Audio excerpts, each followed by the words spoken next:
Sobat Kowamira Japan dimanapun kalian berada, Rizky Budiman kembali menyapa kalian di Koba Channel. Kali ini Rizky menghadirkan narasumber seorang ex-Kengshu. Dan dalam waktu dekat juga insya Allah beliau juga akan berangkat ke Jepang lagi.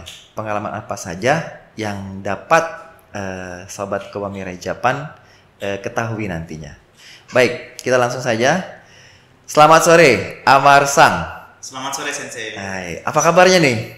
Alhamdulillah baik. Alhamdulillah, semangat sekali nih ya. Baik, kita langsung saja, Amar Sang. Ya. Hari ini ingin sekali Sensei berbagi ya pengalaman Amar Sang selama di Jepang ya. Jadi berapa tahun di sana, kemudian proses pemberangkatannya seperti apa dari awal dari nol.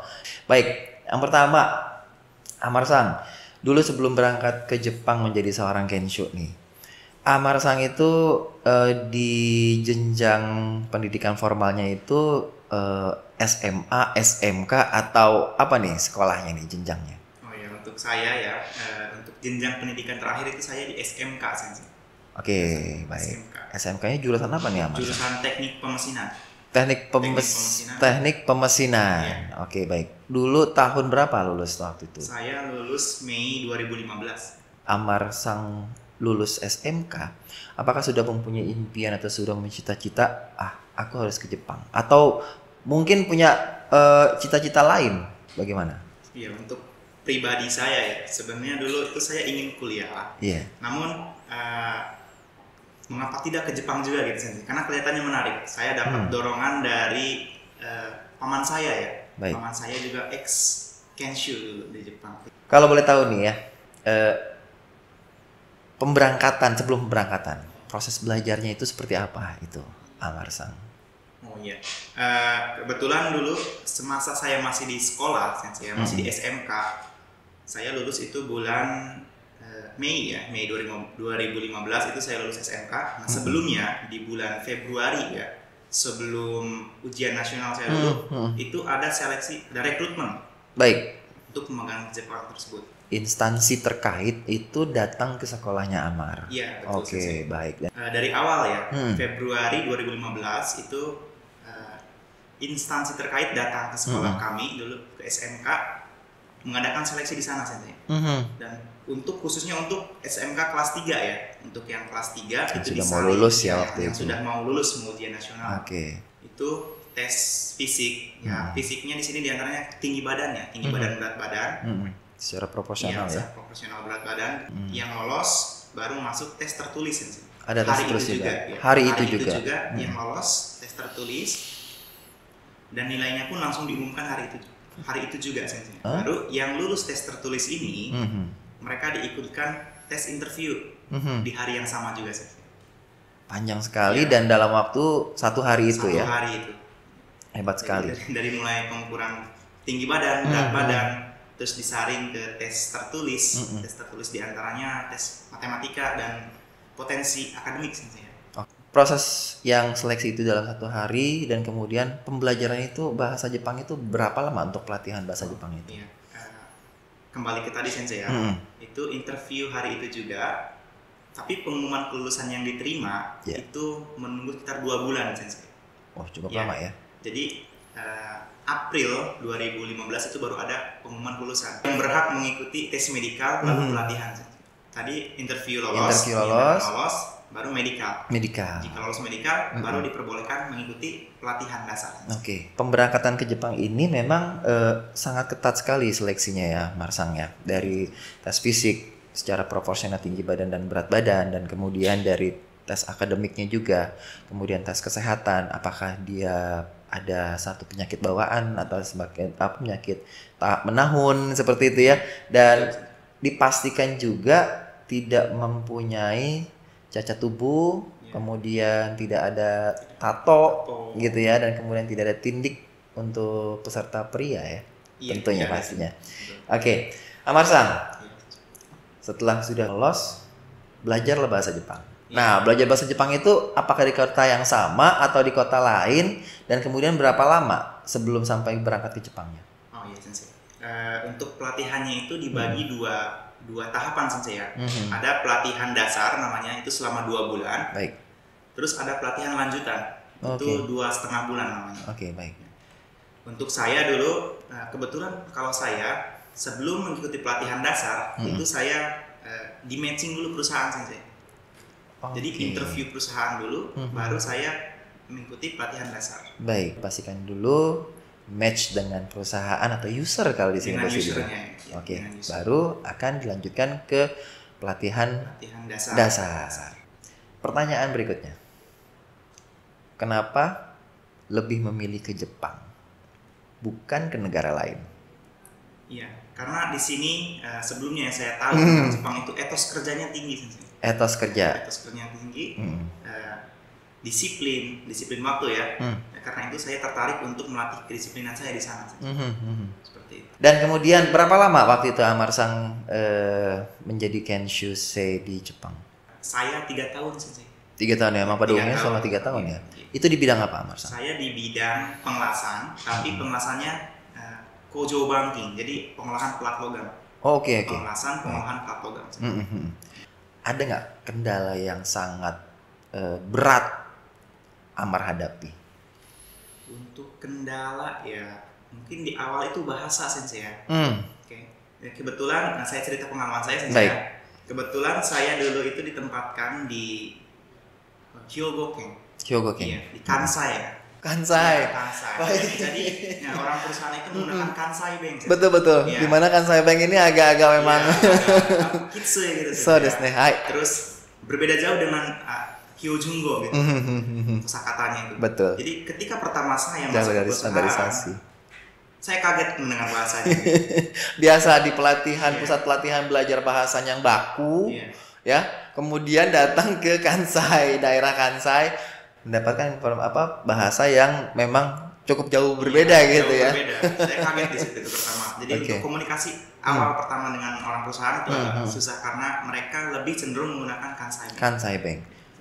Apa solusinya yang Amar dapati ketika menghadapi kesulitan tersebut, khususnya dalam bidang bahasa? Nah saat itu saya jadi mendekati Kakaricho nih sensei. Kakaricho itu kepala bagian ya sensei. Baik. Jadi kepala bagian kalau kepala bagian saya alhamdulillah dia baik. Kalau untuk berbincang dengan Hyojungo gitu, dia juga welcome. Tapi untuk pekerja yang lain ya menggunakan Kansai Bank tadi sensei. Berarti memang di sini juga Amar-san tertolong ya dari seorang Kakaricho-nya. Baik, alhamdulillah. Sampai sekarang juga untuk Kakaricho itu masih sering komunikasi. Wah, alhamdulillah. Komunikasi ya, teleponan. Baik. Kendala bahasa ini kalau misalnya salah kita menanggapinya akan salah untuk dapat instruksinya seperti apa nanti kerjainnya apa gitu ya. Baik. Oke. Ada nggak kendala selain kendala bahasa kayak seperti misalnya pemilihan makanan gitu ya, atau misalnya kendala beribadah di mana kan Amar-san seorang muslim. Nah, itu apakah ada kendala seperti itu? Kalau untuk muslim sensei ya, itu tentu untuk makanan itu menjadi kendala sensei. Karena ya setiap belanja itu kita itu suka baca-baca dulu komposisi mengandung diharamkan atau tidak. Yang non halal atau bagaimana. Terus pas jalan-jalan keluar gitu sensei ya, misalkan pengen makan di luar juga itu hati-hati milihnya. Dan untuk ibadah, kalau untuk puasa khususnya ya di perusahaan itu, alhamdulillah di perusahaan kita dulu itu mengizinkan untuk berpuasa. Alhamdulillah. Jadi tidak ada kendala ya dalam beribadah dalam berpuasa. Tapi untuk sholat itu diusahakan ketika jam kerja itu tidak sholat. Jadi bisa digabung atau misalnya nanti bagaimana itu? Jadi kebetulan ketika musim dingin kan malamnya lebih panjang sensei. Betul. Itu kebetulan jam 3 itu ada istirahat jam 3 sore. Oh, jam 3 sore jam 15. Jadi untuk sholat asar itu bisa di jam 3 sampai jam 3:10 itu bisa sholat asar di situ. Kalau untuk duhur di waktunya jam istirahat siang. Oke. 12. Itu ada tergantung musimnya lagi ya rasanya. Musimnya sensei. Oke, pada intinya sih semuanya segala kendala dapat teratasi. Ya. baik dari segi untuk ibadah, makanan, dan kemudian kendala bahasa tentunya khususnya ya. Jadi Sobat Kobamira Japan, jangan khawatir ya. Seperti tadi Amar Sang yang sudah sampaikan, Sobat Kobamira Japan tetap bersemangat ya. Contohnya seperti Amar Sang, dan kemudian jangan takut ya. Khususnya yang bagi yang Muslim, walaupun di Jepang memang tidak ada labelisasi untuk makanan yang halal, kalian ya teman-teman atau Sobat Kobamira Japan dapat menyiasatinya dengan membuat bento sendiri ya Mar ya. Jadi kalau misalnya mau berangkat bekerja atau aktivitas keluar rumah, jadi bisa membuat bento sendiri. Itu lebih aman. Dan kemudian untuk ibadah itu bisa dikondisikan dengan waktu, situasi, dan tempatnya ya Amar Sang ya. Oke. Baik, Amar Sang. Pertanyaan selanjutnya nih Amar Sang. Berangkat waktu itu tahun 2016 Januari, kemudian berakhir di bulan saya kembali di tahun 2019 Januari. Ini baru sekali ya Amar Sang ya. Berarti 2019 Januari kembali ke tanah air. Ya sekarang tahun 2020. Ini artinya jedanya belum lama loh. Iya. Dan kemudian mau berangkat lagi ke Jepang.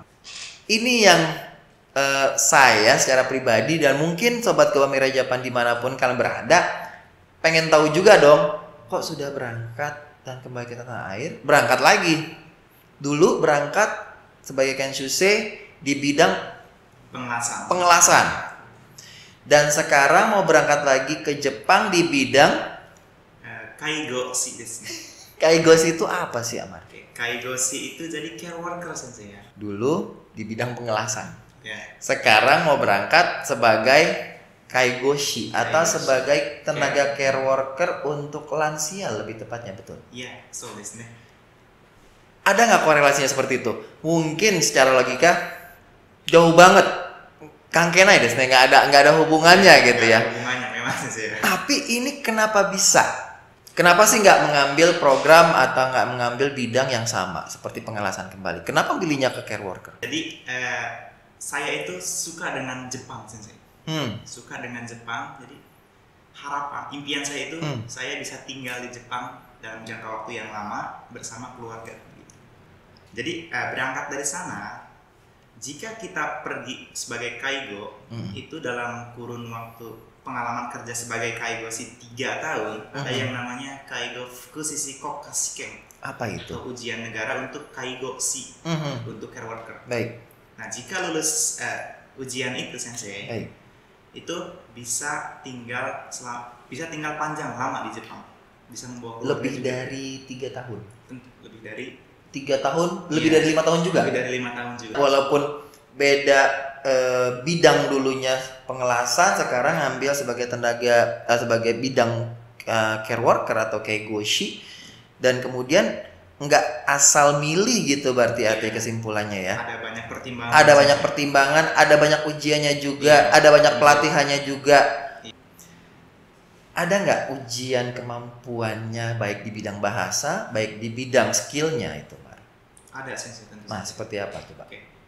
Kalau untuk saya berangkat kembali itu dengan visa Tokutei Gino. Yang disebut SSP ya. Specific Skill Worker ya. Oke, baik. Untuk pergi dengan visa Tokutei Gino tersebut, itu minimal harus lulus tes bahasa Jepang itu minimal JLPT 4 atau JFT A2. JLPTN 4 atau JFT Basic A2. Oke. Itu paling mendasar. Iya, itu paling mendasar. Untuk skillnya itu juga perlu lulus ujian skillnya, skill test. Karena saya kaigo sebagai care worker itu harus lulus dulu tes skill care worker. Harus lulus minimal JLPTN 4 atau JFT A2 dan lulus ujian skill. Dan sekarang ini kalau boleh tahu nih, kenapa Amar memilih Kobamira Japan nih, Mar? Untuk bisa berangkat dengan visa SSW, Mar. Iya, itu karena sebelum saya masuk ke Kobamira Japan ini, sensei, saya lihat iklan Instagram di BNP2 TKI dulu ya. Baik. Itu tentang pelatihan untuk ujian skill care worker. kelas pelatihan ujian skill care worker. Baik. Yang mengiklankannya BNP 2 TKI. Baik. Dulu, ya. Nah, berangkat dari situ saya melihat itu, saya tertarik Sensei. Baik. Kesempatan banget itu. Ada kelas pelatihan ujian skill care worker. Oke. Itu posisinya saya belum ada skill sama sekali tentang care worker. Pada saat itu Amar mengetahui Koba Mirai Japan melalui iklan yang dipasang oleh BNP 2 TKI mengenai pelatihan gitu ya. Kelas pelatihan ujian skill care worker. Dan akhirnya Amar masuk ke Koba Mirai Japan mengikuti proses tersebut. Ya, mengikuti proses. Berapa lama waktu itu Mar mengikuti kelas tersebut? Untuk kelasnya itu dulu selama 1 bulan Sensei. Setelah 1 bulan itu saya mengikuti ujian skill care worker. Untuk ujian skillnya ada 2 Sensei ya. Oke. Yang care worker ini ada yang berbahasa Jepang dan berbahasa Indonesia. Baik. Oke. Nah, alhamdulillah setelah 1 bulan mengikuti pelatihan skill care worker di Koba Mirai Japan ini, alhamdulillah saya lulus kedua-duanya. Sekali lagi Amar Sang, terima kasih atas kesediaan waktunya, telah hadir di Koba Channel dan berbagi pengalamannya dari awalnya menjadi Kenshusei di bidang pengelasan, kemudian akan berencana kembali ke Jepang tapi di bidang yang lain, yaitu di bidang perawat lansia. Sama sekali tidak ada hubungannya dari pengelasan ke perawat lansia, tapi dengan visa Tokute atau SSW. Nah, sobat Koba Mirai Japan, jika kalian berminat seperti Amar Sang, silakan cari informasi atau pantau terus informasi-informasi yang kami sajikan di media sosial kami, baik di Instagram maupun di Facebook dan juga di website kami di www.kobamiraijapan.com. Itulah bincang-bincang Rizky dengan Amar. Cukup sekian, terima kasih telah menyimak. Sayonara, wassalamualaikum warahmatullahi wabarakatuh.